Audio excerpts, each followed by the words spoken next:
The security guard who saved 3 police officers' lives that night was the same man they'd ignored for 2 years. But when bullets started flying in downtown Chicago, David Martinez proved that heroes don't always wear badges. Sometimes they wear janitor uniforms and carry keys instead of guns. The fluorescent lights hummed overhead as David Martinez pushed his cleaning cart through the corridors of the 14th District Police Station. At 3 a.m., the building was quieter, but never truly empty. Officers shuffled through paperwork, detectives nursed cold coffee, and dispatchers fielded calls from a city that never slept. To all of them, David was invisible, just another fixture in their daily routine. "Hey, maintenance guy." Officer Jake Sullivan called out from behind his desk, not bothering to look up from his computer. "The coffee machine in the break room is acting up again. You think you could actually fix it this time instead of just wiping it down?" David paused, his weathered hands gripping the cart handle. At 42, he'd learned to swallow his pride daily. "I'll take a look at it, Officer Sullivan. It's about time. What do we even pay you for?" Sullivan's partner, Officer Lisa Chen, snickered from across the room. "Guy's been here 2 years, and I swear that coffee machine breaks more now than before he started." Detective Sarah Collins, reviewing case files at her desk, glanced up with a frown. Unlike her colleagues, she'd noticed David's quiet competence, the way he moved through the station with military precision. Despite his humble role, she'd also noticed the small inconsistencies, how he instinctively checked exits when entering rooms, how his eyes scanned for threats even while mopping floors. "Maybe show some respect," Sarah said quietly, but her words were lost in the ambient noise of the station. David continued his rounds, emptying trash bins and sanitizing surfaces. Most officers didn't acknowledge his presence, but he heard everything. Budget cuts threatening overtime pay, concerns about a new gang moving territory into their district, personal dramas and professional frustrations. Information flowed around him like water around a stone. What they didn't know was that David had once been Captain David Martinez of the 3rd Infantry Division. With 3 tours in Iraq and specialized training in urban warfare, he'd led men through the streets of Baghdad, made split-second decisions that saved lives, and earned a chest full of medals that now gathered dust in a shoebox under his bed. That was before the roadside bomb that killed half his unit and left him with a Purple Heart and PTSD that made sleeping through the night impossible. Before his wife Jennifer decided she couldn't handle his nightmares and panic attacks. Before she left him with primary custody of their 8-year-old daughter, Sophia, and a mountain of medical bills. The security guard position at the police station paid decent money for night work, allowing him to be home when Sophia woke up and to pick her up from school. It offered health insurance and stability, 2 things more valuable than pride when you're a single father. As David cleaned the detective bureau, he overheard Detective Collins on the phone with someone from the FBI. Gang activity had escalated in the past month, with reports of heavy weapons moving through the district. The conversation was supposed to be confidential, but David's trained ear caught every word. "We need more resources," Sarah was saying. "These aren't street dealers anymore. Someone's coordinating this, and they're well armed." Near dawn, as David finished mopping the main corridor, he noticed Officer Sullivan struggling with a stack of case files. Papers scattered across the floor as the young officer tried to balance too many folders at once. "Need help?" David asked, setting down his mop. Sullivan looked up, surprised. For a moment, his usual dismissive attitude flickered. "Yeah, actually, thanks." As David helped gather the files, he noticed crime scene photos from recent gang-related incidents. His military training kicked in automatically, analyzing patterns and tactical approaches. The evidence suggested coordination and planning far beyond typical street crime. "These guys know what they're doing," David said quietly, handing Sullivan a folder. "What do you mean?" "The shooting patterns, the timing of attacks. This is coordinated. Someone with tactical knowledge is running the operation." Sullivan stared at him for a moment, then shrugged. "Yeah, well, that's what the detectives are for. No offense. But stick to cleaning, okay?" David nodded, returning to his mop. But as he worked, His mind processed the information he'd gathered. The gangs weren't just selling drugs. They were building something bigger, and based on the evidence he'd seen, they were planning something major. Later that morning, as David prepared to leave, he noticed Detective Collins in the parking lot, talking animatedly on her phone. Her body language suggested frustration and concern. When she ended the call, she stood alone for a moment, shoulders tense with the weight of responsibility. "Detective Collins," David approached quietly. "The gang activity you're investigating. I'm sorry, but I can't discuss active cases with civilians," she interrupted, though not unkindly. "I understand, but if you need someone to watch, to listen, people say things around janitors they wouldn't say around cops." Sarah studied him for a long moment. There was something in his eyes, a depth of experience that didn't match his job title. "What's your background, Mr. Martinez?" "Army. Long time ago." "What kind of army?" David hesitated. "The kind that doesn't matter anymore." As he walked to his beat-up Honda Civic, David felt Sarah's eyes following him. For the first time in 2 years, someone at the station was truly seeing him.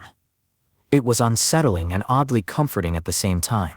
At home, David's small apartment was a study in controlled chaos. Military precision met single parenthood. Toy soldiers arranged in perfect formation next to homework assignments. A chess set permanently set up on the kitchen table, and photos of Sophia's achievements covering the refrigerator. Sophia was already awake, eating cereal and watching cartoons. At 8 years old, she had inherited her father's dark eyes and her mother's stubborn streak.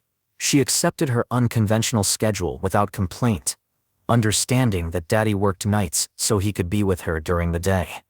"How was work, Daddy?" she asked, not looking away from the TV. "Good, sweetheart. How was school yesterday?" "Jamie's dad came to career day. He's a police officer. He showed us his badge and talked about catching bad guys."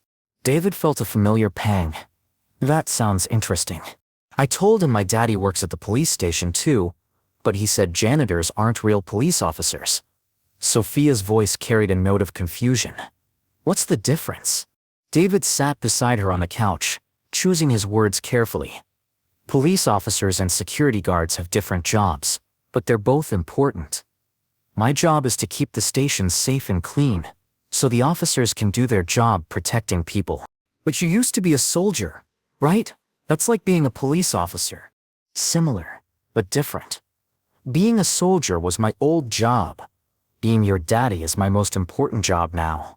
Sophia smiled, satisfied with the explanation.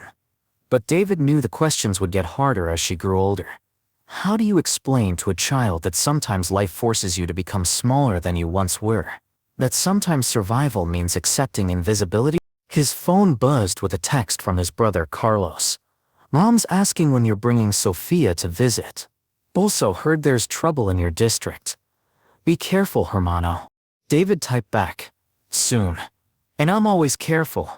But even as he sent the message, he thought about the intelligence he'd gathered at the station. The gang activity wasn't random. It was building towards something, and based on the patterns he'd observed, it was going to happen soon. That afternoon, while Sophia napped, David sat at his kitchen table reviewing local news reports on his laptop. He cross-referenced incidents with the information he'd overheard at the station, building a mental map of the gang's activities. Old habits died hard, and his tactical mind couldn't help but analyze the threat. The pattern was clear to him, even if the police hadn't connected all the dots yet. The gang was systematically taking control of key intersections and supply routes. They were building infrastructure for something bigger than drug dealing. His phone rang. Unknown number. Martinez residence. "Mr. Martinez? This is Detective Collins from the 14th District. I hope you don't mind, but I got your number from personnel files." David was surprised. "Not at all. Is everything okay? I wanted to ask you something. Earlier today, you mentioned people saying things around janitors. Have you overheard anything specific about gang activity?"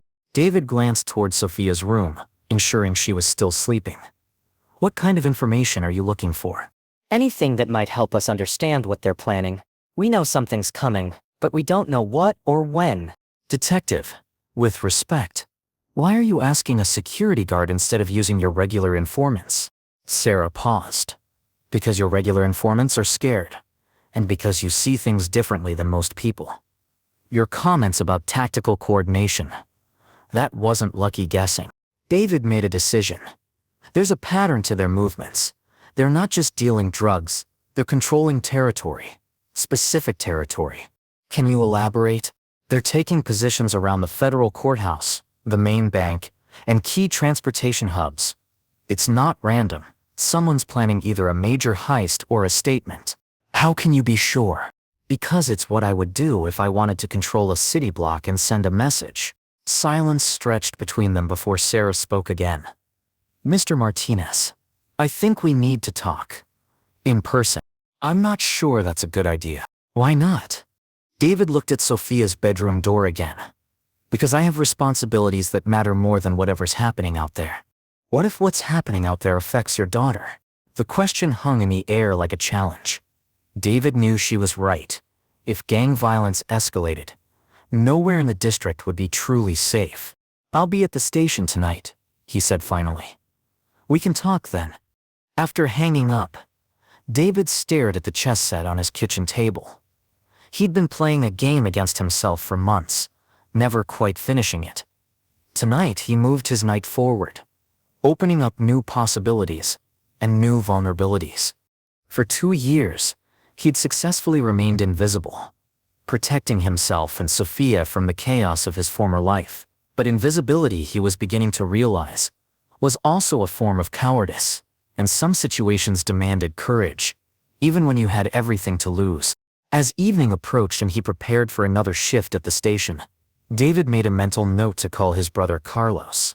If things went badly, Sophia would need somewhere safe to stay. The invisible man was about to become visible again. And in a city like Chicago, visibility could be dangerous. That night, everything changed.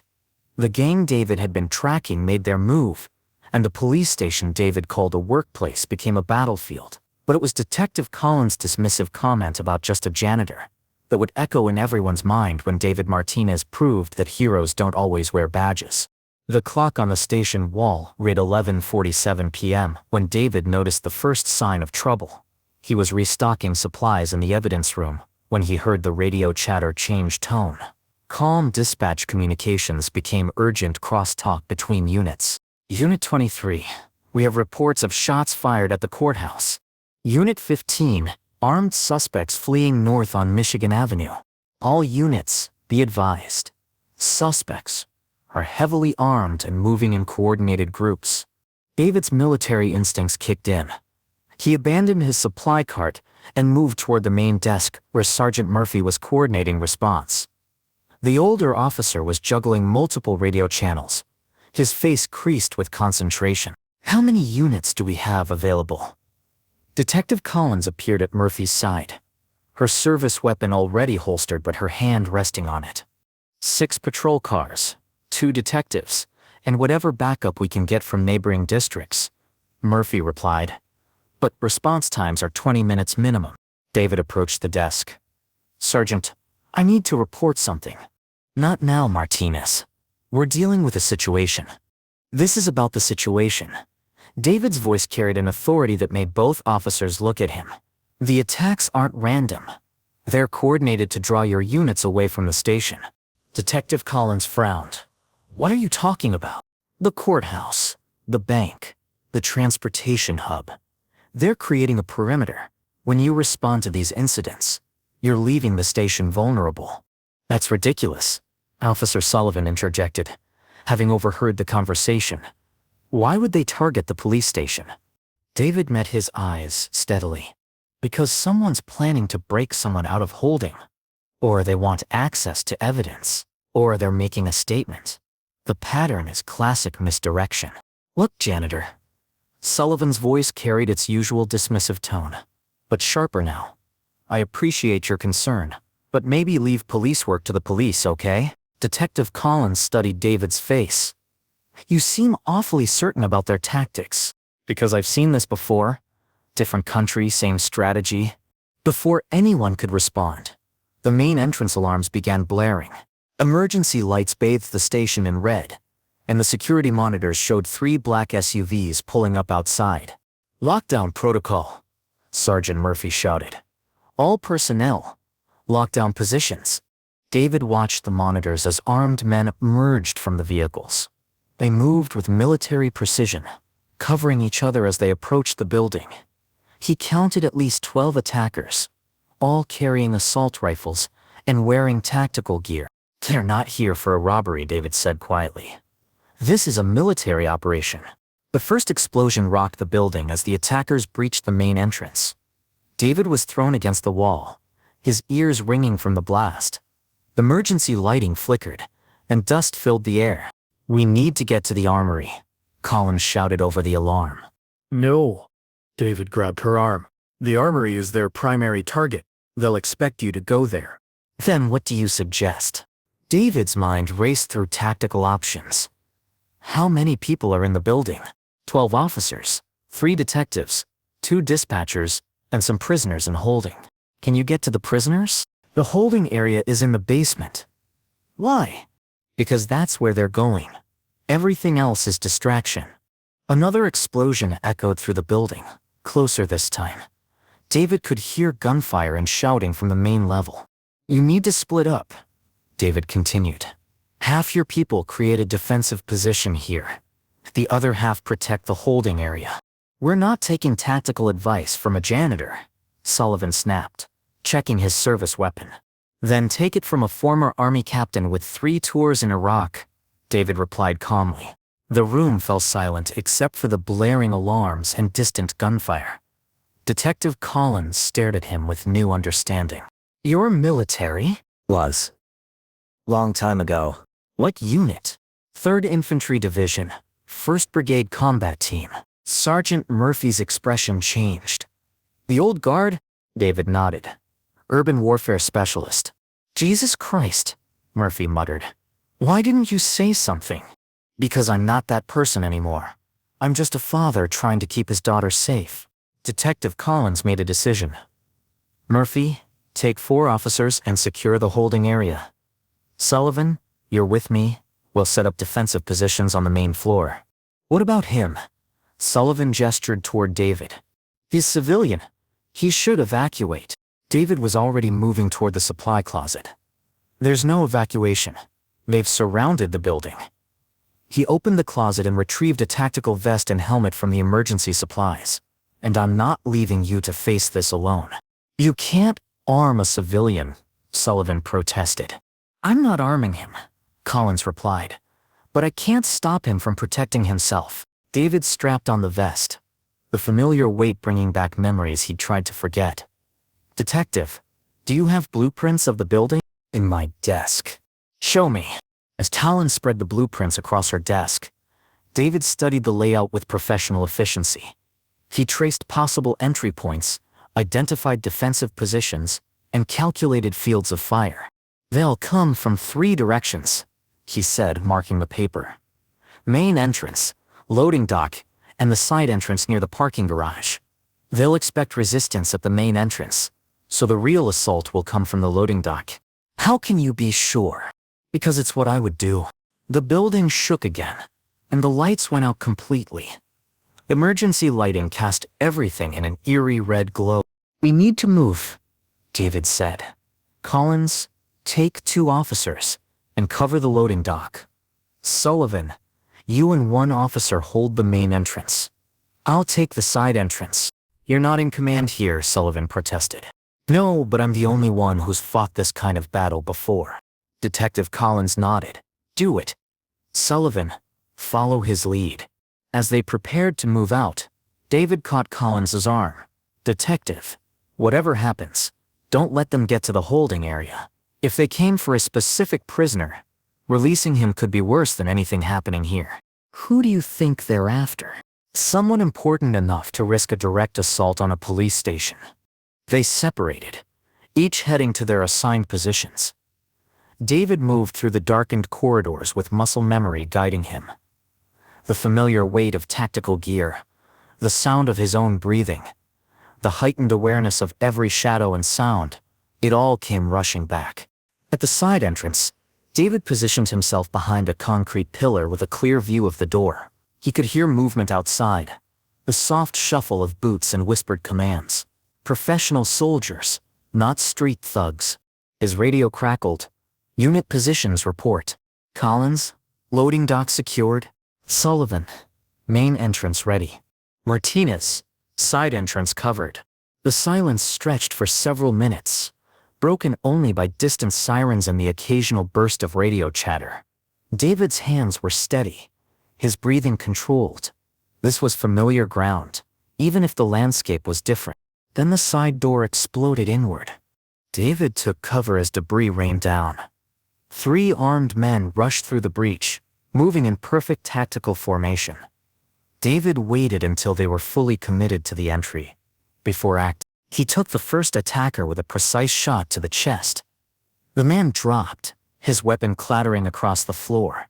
The second man turned toward David's position, but David was already moving, rolling behind another pillar as bullets chewed through the concrete where he'd been standing. Contact? Side entrance, David called into his radio.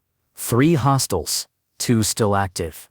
He could hear Collins and Sullivan engaged in their own firefights, but forced himself to focus on his immediate threat.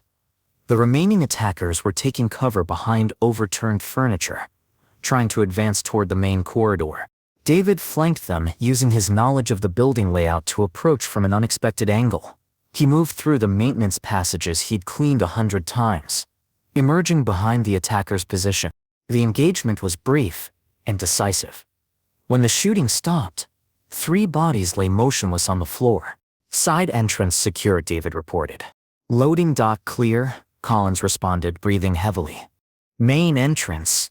We need help, Sullivan's voice carried pain and fear. David was moving before the transmission ended, racing through corridors toward the main entrance. He found Sullivan pinned down behind the reception desk, blood seeping through his uniform shirt.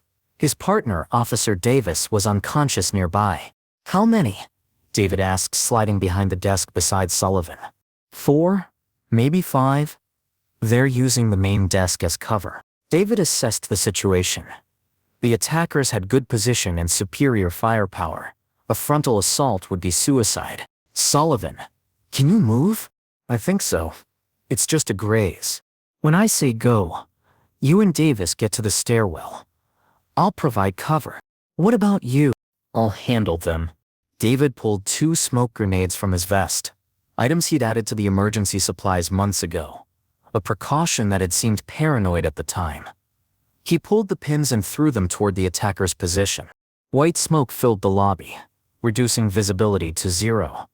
David moved through the smoke like a ghost, his training allowing him to navigate by sound and memory.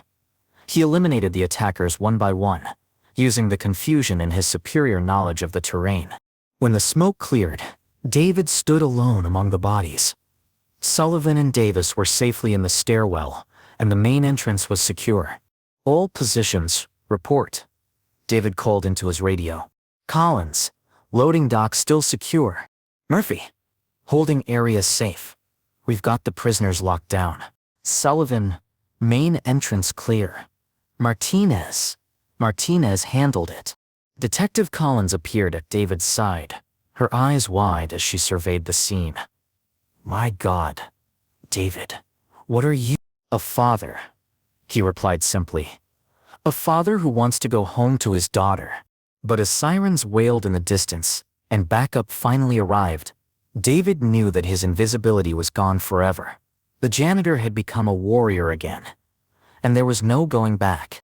The aftermath of the police station attack would change everything for David Martinez, but it was the conversation with his 8-year-old daughter that would test him most. How do you explain to a child that sometimes heroes have to come out of hiding, even when it means losing the safe, invisible life you've built together? The debriefing room at the 14th District felt smaller than usual, packed with federal agents, internal affairs investigators, and department brass. David sat at the metal table, still wearing his tactical vest, his hands folded calmly in front of him. The fluorescent lights buzzed overhead, casting harsh shadows across the faces of the people who now saw him as something entirely different from the janitor they'd ignored for 2 years. FBI Special Agent Jennifer Hayes led the questioning, her voice crisp and professional. "Mr. Martinez, let's start from the beginning. How did you know the attack was coming?" "I didn't know it was coming. I recognized the pattern of the gang's activities over the past few weeks. The pattern that trained law enforcement officers missed?" David met her gaze steadily. "Sometimes being invisible has advantages. People say things around janitors they wouldn't say around cops." Detective Collins, sitting across the table, leaned forward. "David, your personnel file lists your previous occupation as maintenance worker. No mention of military service. I didn't think it was relevant. 3 tours in Iraq, Purple Heart, Bronze Star, Silver Star." Agent Hayes read from a file that had materialized from somewhere. "Captain David Martinez, highly decorated, specialized in urban warfare and counter-terrorism operations. You think that's irrelevant to a security position at a police station? I thought it was private." Sergeant Murphy spoke up from the corner. "Martinez, you saved lives tonight, but you also engaged in combat as a civilian. That's problematic. I defended myself and others from an armed attack. That's legal. With military precision and tactical knowledge that far exceeds what any civilian should possess." Internal Affairs Inspector Williams interjected. "This raises questions about your true intentions in seeking employment here." David felt his patience wearing thin. "My true intention was to earn a living and provide for my daughter. Nothing more. Yet you armed yourself with tactical gear and engaged multiple hostiles using advanced military tactics." Agent Hayes continued. "That suggests premeditation. It suggests survival instincts." Detective Collins stood abruptly. "This is ridiculous. David saved our lives. He identified the threat, organized our response, and eliminated hostile targets. Instead of questioning his motives, maybe we should be thanking him." "Detective Collins," Inspector Williams said coldly, "your objectivity may be compromised. You've been working closely with Martinez. I've been working with a man who saw threats we missed and acted when we needed him most." The room fell silent. David watched the interplay of politics and procedure, remembering why he'd left this world behind. The questioning continued for another hour, covering every detail of the attack, every decision he'd made, every shot he'd fired. Finally, Agent Hayes closed her file. "Mr. Martinez, you're not under arrest, but you're not free to leave the city. This investigation is ongoing. Am I suspended from work?" "Pending review." "Yes." David nodded and stood. "Then I'm going home to my daughter." As he walked toward the door, Detective Collins caught his arm. "David, wait." He turned back to her. "You did the right thing tonight. Did I? Or did I just prove that I can't escape what I used to be?" Outside the station, dawn was breaking over Chicago. David's Honda sat alone in the parking lot, looking even more battered next to the federal vehicles and police cruisers. He drove home through empty streets, his mind processing the events of the night. At his apartment, he sat in his car for several minutes, staring at the building where his daughter slept. How do you explain to an 8-year-old that her father, who she thought was just a security guard, had killed people? How do you tell her that the quiet, safe life you'd built together was about to change forever? Mrs. Kowalski, his elderly neighbor who watched Sophia during his night shifts, met him at the door. "David, I saw the news. That attack at the police station." "I'm fine, Mrs. K. Is Sophia still sleeping?" "Yes, but David, they're saying on the news that someone at the station fought off the attackers. Someone with military training." David managed a tired smile. "Thanks for watching her. I'll take over now." Inside his apartment, David sat at the kitchen table and stared at the chess game he'd been playing against himself. The knight he'd moved forward yesterday was now in a vulnerable position, exposed and under attack. Sometimes bold moves carried prices you couldn't foresee. His phone buzzed. A text from his brother Carlos. "Saw the news. Are you okay? Call me." Another text, this one from a number he didn't recognize. "This is Sarah Collins. When you're ready to talk, call me." You don't have to face this alone. David set the phone aside and walked to Sophia's room. She was still sleeping, her dark hair spread across the pillow, one arm wrapped around the stuffed soldier he'd given her for her birthday. She looked so peaceful, so innocent of the violence that had shaped her father's night. He thought about the men he'd killed. In Iraq, death had been abstract, enemies at a distance, threats to his unit and his mission. Tonight, it had been personal. He'd looked into their eyes, seen their faces, but he'd also seen Officer Sullivan bleeding, seen the fear in Detective Collins' eyes, imagined what would have happened if he'd remained invisible. Sophia stirred, then opened her eyes. "Daddy? You're home early? Hey, sweetheart. How did you sleep?" "Good." Mrs. K made pancakes for breakfast. "Did you have a good night at work?" David sat on the edge of her bed, choosing his words carefully. "It was eventful." "Sophia, we need to talk about some things." She sat up, immediately alert. Children have an instinct for detecting adult stress. "What kind of things?" "About my job. About who I used to be before you were born." "You mean when you were a soldier?" David was surprised. "How did you know I was a soldier?" "I found your medals in the closet when I was looking for my winter coat. And sometimes you have nightmares and talk about Iraq." He should have known she was too observant to miss the signs. "What do you think about that?" "I think you must have been a good soldier, because you're a good daddy. But I also think something bad happened that made you sad." David felt his throat tighten. "Very bad things happened. Things that changed me. But you're still you, right? You're still my daddy? Always. But some people might want to talk to you about me, about what happened last night." Sophia's eyes widened. "What happened last night?" "Some bad men tried to hurt people at the police station. I had to help stop them. Like when you were a soldier." "Similar.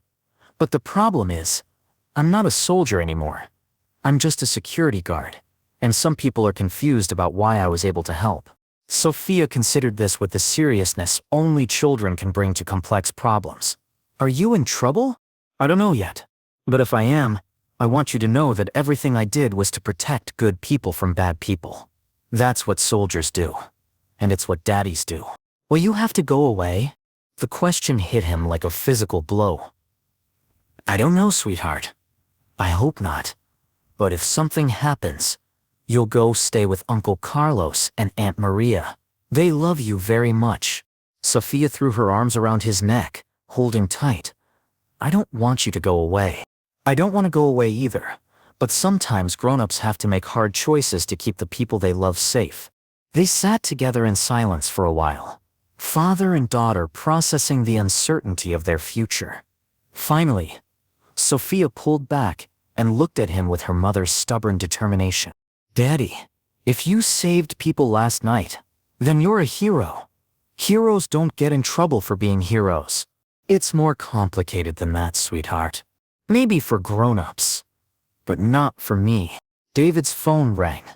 "Detective Collins, I need to take this call. Why don't you get dressed and we'll make breakfast together?" As Sophia headed to her room, David answered the phone. "Sarah?" "David, are you okay?" "Physically, yes. Everything else, we'll see. I wanted you to know that I spoke with Captain Rodriguez. He's recommending you for a civilian commendation." "That's nice. But it won't change anything. I'm still suspended, still under investigation. There's something else. A prisoner they were trying to break out. It was Marcus Delgado, leader of the Sangre cartel. He's been cooperating with federal authorities about cartel operations. If he'd been freed or killed, it would have destroyed a major investigation." David absorbed this information. "So the attack was bigger than we thought." "Much bigger, which means what you did was even more important." "Sarah, I appreciate what you're trying to do, but I need to focus on my daughter right now." "I understand. But David, when this is over, when the investigation is complete, the department could use someone with your skills, not as a janitor, but as a consultant, an investigator, someone who sees what others miss." "I'll think about it." "And David, what you said about being just a father, That's not diminishing what you are. That's defining it. Being a father is the most important job anyone can have. After hanging up, David found Sophia in the kitchen, attempting to make pancakes. Flour covered every surface, and the batter resembled paste more than breakfast food. Need help? He asked. I wanted to make breakfast for you, like Mrs. K does for me. Together they cleaned up the mess and started over. As they cooked, David felt some of the tension of the night beginning to ease.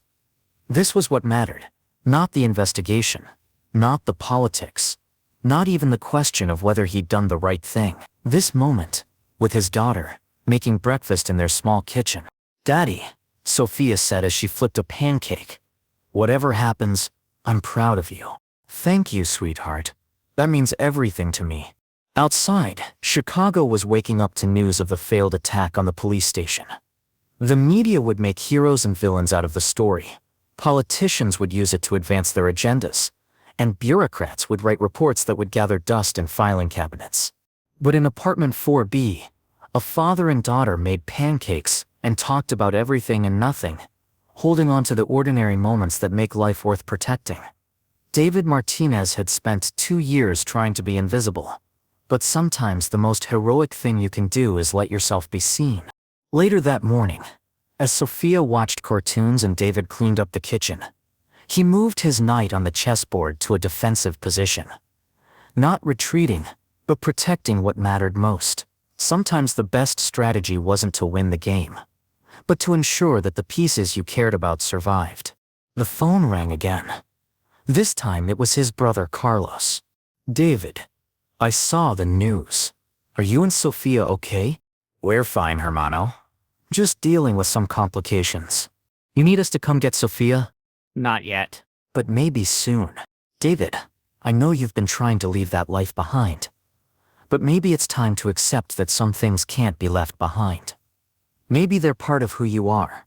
And what if who I am is dangerous for my daughter? What if who you are is exactly what she needs? A father who stands up for what's right, who protects people who can't protect themselves." David watched Sophia laughing at cartoons, so trusting and innocent. "I'll think about it." "Don't think too long, brother. The world needs more heroes, not fewer." As David hung up, he realized that his choice wasn't between being a hero and being a father. It was between being a father who hid from the world and being a father who engaged with it. Between teaching his daughter to be invisible and teaching her to be brave. The investigation would continue. The media attention would eventually fade. But the question of who David Martinez really was, security guard or warrior, invisible man or hero, that question would be answered not in some bureaucrat's office, but in the daily choices he made as a father. And for the first time in 2 years, David Martinez was ready to be seen.